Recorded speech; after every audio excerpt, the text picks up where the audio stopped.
Oh, you thought you got rid of me? That's no, not yet. I've totally forgot one thing. Yes.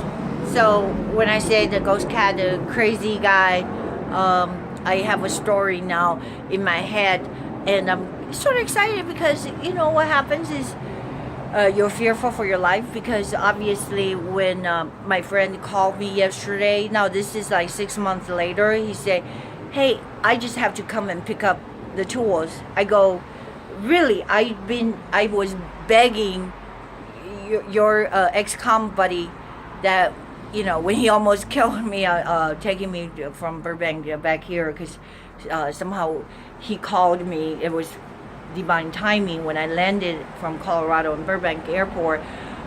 He needed money again, so I said, well, okay, instead of getting Uber, come get me, I'll give you $20 or whatever. But he always tried to get more money, but I said, that's all I have. So this way, I was just telling him how I was so very unsatisfied for, like, you know, the bad behavior, not doing anything, and totally wasting my time. So he freaked out. He started taking the wrong turns and got on the 5 freeway, and I was afraid it was going to audition my body somewhere. Anyways, but he was here. When he dropped me off, I said, please take, because by that time I would not trust him to do the wall, because remember I did the wall with the Tongan guy. So I said the Tongan guy is going to come and do the other stuff. See that was all falling down to the center of the earth. The Tongan guy, Lavaka, came and did that. I said, Lavaka, I mean, I give him the heads up. I cannot use this guy for anything. I mean, he's nothing but a big headache. Just, you know, run his mouth and we're gonna take care of you, honey. You're not forgotten, honey. Yeah, yes, honey. Okay, so, I mean, not that I don't like that. I like that, but what's the substance behind it is, you know, like, President Trump, before they ran a campaign, where the snake says, you knew I was a snake when you took me in. So, you know, that was the point. I don't know if you remember that. It was very famous during the campaign season. It's talk about, you know, everybody come into with handouts. Oh, take me in. I'm just an innocent little snake. And then, oh, you know, so this poor man put the snake, warmed up by the fire, snake came to life and then bit him. That's his analogy of what happened is our country being taken over. And if you don't know, shame on you. If you live in California, shame on you. When my favorite movie, the Christmas movie, Christmas Story, I watched it like 10 times with my friend Chris and at his house, and I said, what happened to the director? Oh, Clark, he was killed. Like his head is almost severed on Malibu by someone who's here illegally deported 3-4 times. Of course, when there is no consequence, you don't set up a tower and defend your border. People are going to be coming across, and you're going to spend hundreds of thousands of dollars, close them, feed them, try to deport them, buy them like first class tickets, and then come right back. There is, you know, this is going back to another topic. When this is how human natures are. Your good-heartedness will get us killed. All right? I know that they try to appeal to that, the good-heartedness, the open-borderedness. And you think that the Alexandria Cortez lady was there, the young, like good-looking, left-wing, open border, was there by accident? No, it was by choice. Because they want to appeal to the millennial. It was a total demonic operation by the Soros and the move-ons, because they know the older generation is like, you know, not so appealing to the millennials. So they picked her. It was not by accident. A young 26-year-old communist that, you know, that's something you have to be afraid. Be afraid because you could be cast out of your homes. That's why there's so many homeless people out there.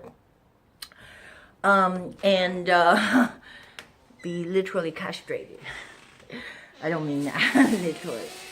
I do think my friend did give me a bag of lemon. Woohoo! $1,000 worth. It's better last a while.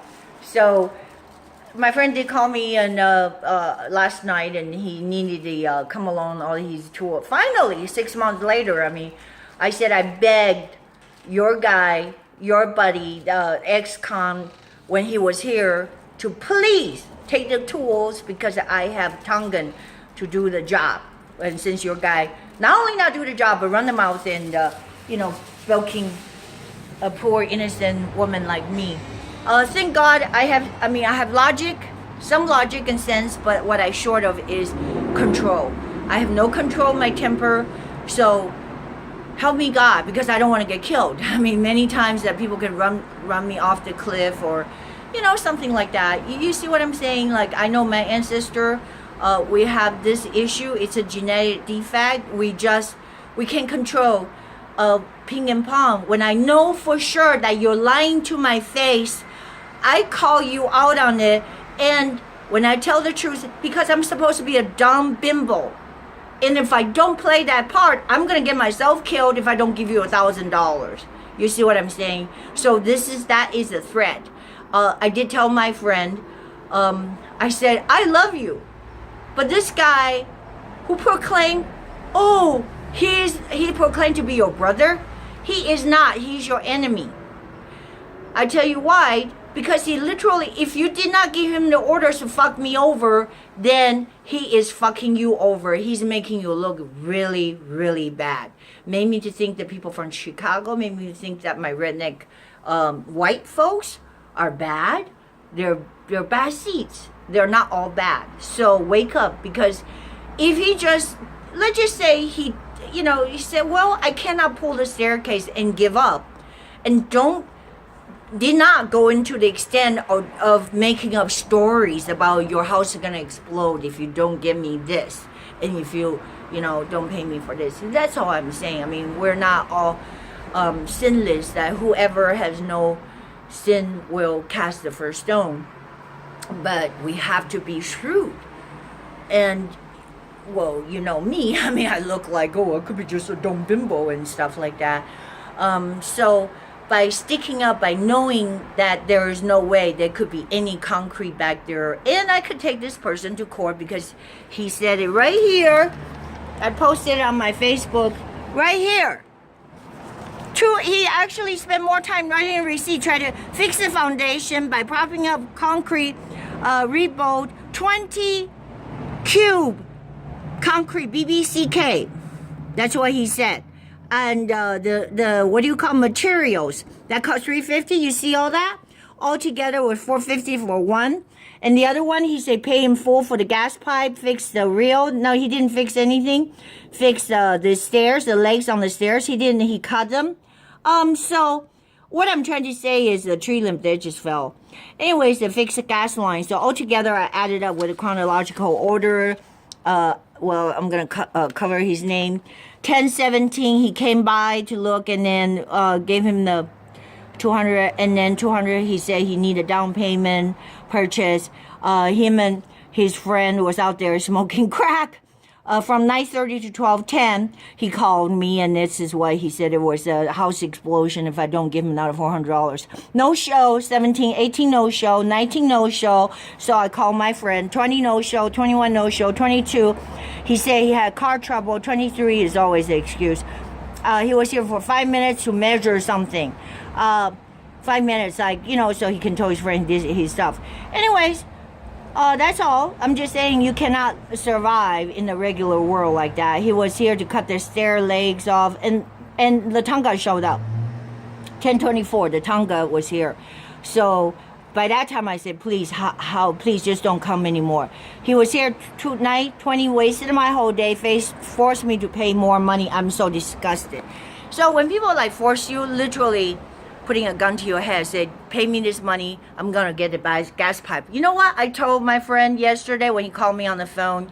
I said, I don't expect that gas line will ever be fixed by you or this guy, because, obviously people think that take me for chicken liver, chopped liver. So, I mean, that hurts. It just shows that if you treat your friend like that, you don't need any enemies, you see. Because your friend is your enemy. That's all. Anyway, I got a bag of lemon for my $1,000. What's the moral of this story? So I told my friend on the phone, I said, lock your shit up, your, firearms and all that kind of stuff. And not just lock them up, because he has the bolt cutter, he can cut them. I mean, you never know, because these people give lip services, and again, goes back to the best of the best, the Bundys. How do you think they gain the trust of the women? They are so sweet. So take your firearms. Anyways, also use this as an evidence that today I am here, I'm still alive. So by the grace of God, we cast out this demonic spirit from this person, lying spirit from him, in Jesus' name, and that's all. I just pray that my friend will wake up. I know a little free labor for you, but somebody give you lip service, and you know, just watch out, watch your back.